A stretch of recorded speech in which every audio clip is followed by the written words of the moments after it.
అంటాడు, ఆకాశ పక్షులను చూడుడి, అవి విత్తవు, కోయవు, కొట్లలో కూర్చుకొనవు, పరలోకపు తండ్రి వాటిని పోషిస్తున్నాడు. ఆ పక్షుల్నే పోషిస్తున్న దేవుడు, వాటి అవసరాలు తీరుస్తున్న దేవుడు, ఏ చింతతో నీవు వచ్చావో నేను ఎరగను. గుండెల్లో ఏ బాధ పెట్టుకొని దైవ సన్నిధిలో కూర్చున్నావో నేను ఎరగను.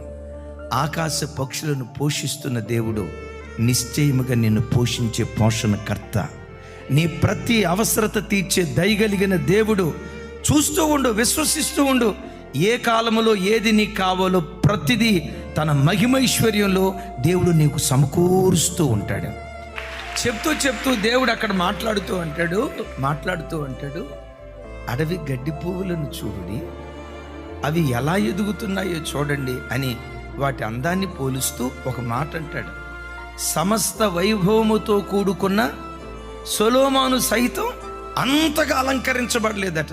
నేనంట, అంత గొప్ప భాగ్యవంతుడు ఎంత గొప్పగా అలంకరించబడి ఉంటాడో. సొలొమోను కంటే సౌఖ్యమైన జీవితం అనుభవించింది ఎవరు? అడవి గడ్డి పువ్వు. అడవి గడ్డి పువ్వు శ్రేష్టమైందా? మనం శ్రేష్టమైన వాళ్ళం.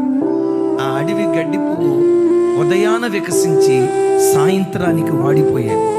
నువ్వు ఉదయాన్ని వికసించి సాయంత్రానికి వాడిపోయే గడ్డి పువ్వు కాదు, పరలోకపు తండ్రితో యుగాయుగాలు బ్రతికేటువంటి వాడివి, యుగాయుగాలు బ్రతికేటువంటి వాడివి.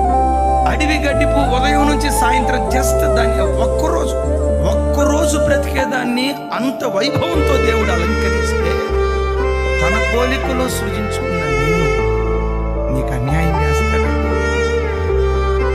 నిన్ను అనాథన చేస్తాడా? నేను దిక్కులేని అక్కు పక్షిగా దేవుడు వదిలిపెడతాడా? ఒంటరి వాడిగా నీ బ్రతుకును మారుస్తాడా? దిక్కు మొక్కు లేని అనాథగా నేను దేవుడు విడిచిపెడతాడా? నువ్వు ఉదయాన్ని వికసించి సాయంత్రానికి వాడిపోయే అడవి గడ్డి పువ్వు కాదు, నీవెవరివో తెలుసా? పరలోకమందని దేవునితో యుగాయుగాలు నువ్వు బ్రతికేటువంటి వాడివి.